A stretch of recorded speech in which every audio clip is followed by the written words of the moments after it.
Magandang hapon po ulit sa ating lahat. Palakpakan po natin ang ating sarili at ang mga estudyante natin na kasama natin ngayon dito. It is great to be face-to-face again celebrating this afternoon with you. Sigurado po tayo na hindi lamang pantaas ang suot natin ngayon sa formal event na ito. Every year, we recognize the efforts of individuals and groups from the Ateneo de Manila University who have exemplified excellence in sports, socio-civic engagements, and leadership and service.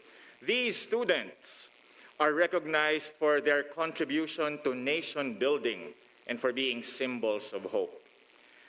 The search for these worthy exemplars culminates today. Pagbati po, welcome to PAGHAHANDOG 2022, a celebration of student leadership and service. Mga kaibigan, ako po si Ariel Dicson, guro po ako mula sa Kagawaran ng Filipino. I will be your program facilitator this afternoon. Today,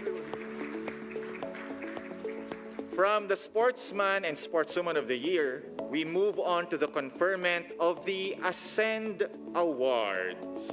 The Ateneo Socio-Civic Engagement for National Development, or ASCEND Awards, honors undergraduate, senior, and graduate students for projects and research work that demonstrate mastery of subject matter while engaging communities and/or institutions outside our university in contributing to national development.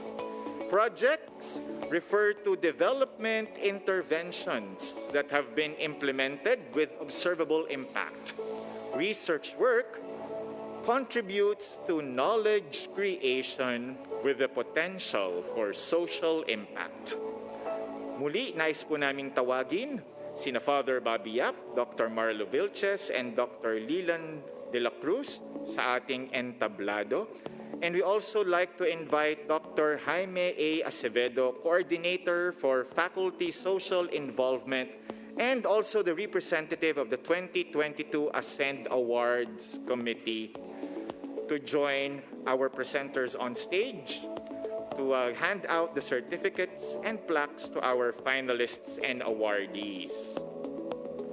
Before we proceed to introduce the finalists for this year's Ascend Awards, we would like to give special recognition to 3 projects.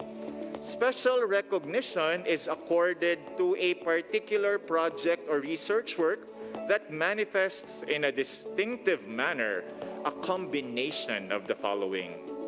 1. Exemplary mastery of subject matter and application of synthetic thinking. 2. Significant engagement with partner communities and/or institutions. And finally, the promotion of the well-being of target beneficiaries in a creative and innovative way. At this point, we'd like to call on the representatives of these following projects: Project Mama, Curtain Call, and Changed Stories, to please join our esteemed presenters on stage. Project Malakas at Matatag, Mama, a training program to empower young mothers to physically and financially support their children, is represented today by Miss Andrina Mukhi and Miss Olivia Banson. Their faculty advisor is Dr. Mark Anthony D. Abenir. Kasama rin pala, kagrupo din nila. Ayan.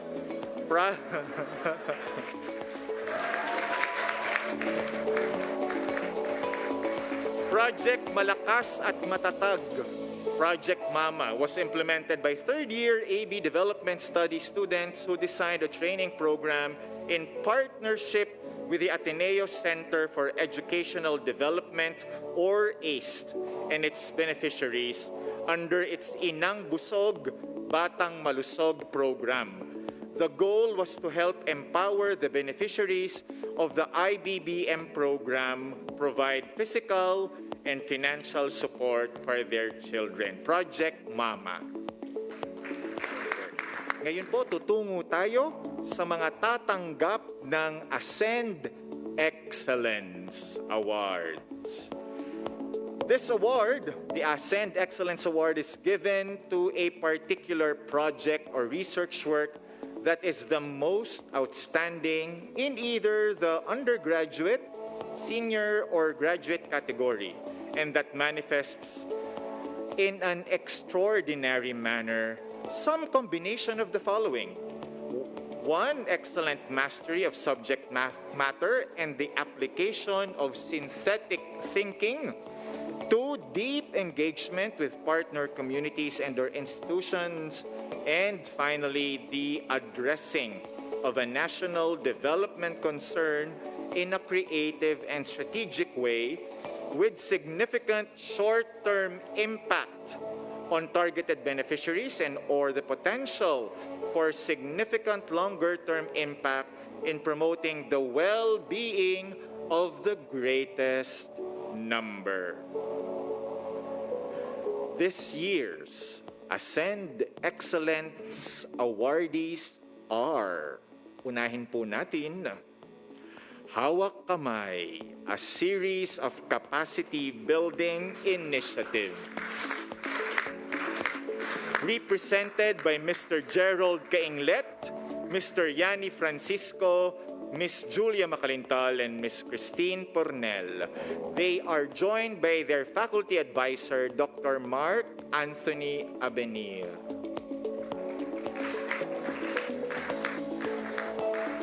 Hawak Kamay is an undergraduate group project implemented by third-year AB Development Studies students who work with a community-based organization called Gawang Kamay, active in Barangay Escopa 3, Quezon City. Gawang Kamay is composed of volunteer parents, mostly mothers, who have been organized by the Lingap Pangkabataan Incorporated or LPI to address the needs of their children and community. The students used a comprehensive process of data gathering and consultations with Gawang Kamay members to identify weak internal organizational capacities as the core problem of the organization.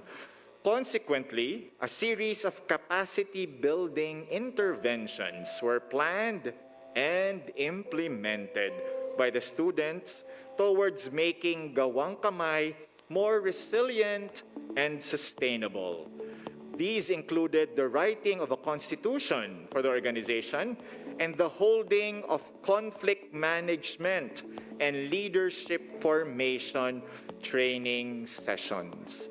All in all, Hawak Kamay exemplifies the commitment to a bottom-up development approach that empowers community-based organizations in working for inclusive and sustainable development. Ang una po nating awardee ng Ascend, Hawak Kamay, a series of capacity-building initiatives. Congratulations. Ayan. Palakpakan po ulit natin ang representative mula sa Hawak Kamay.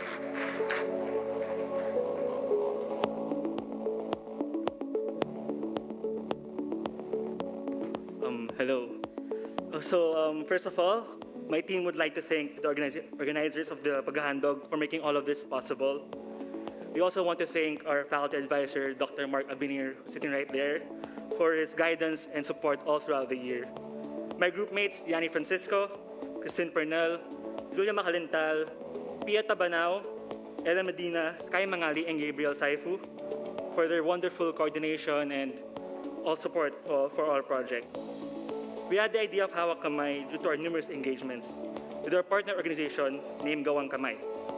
From there, we saw their love for their organization and their willingness to serve the community, Escopa 3. This then inspired us to make sure that our project was successful and that it would really help their organization.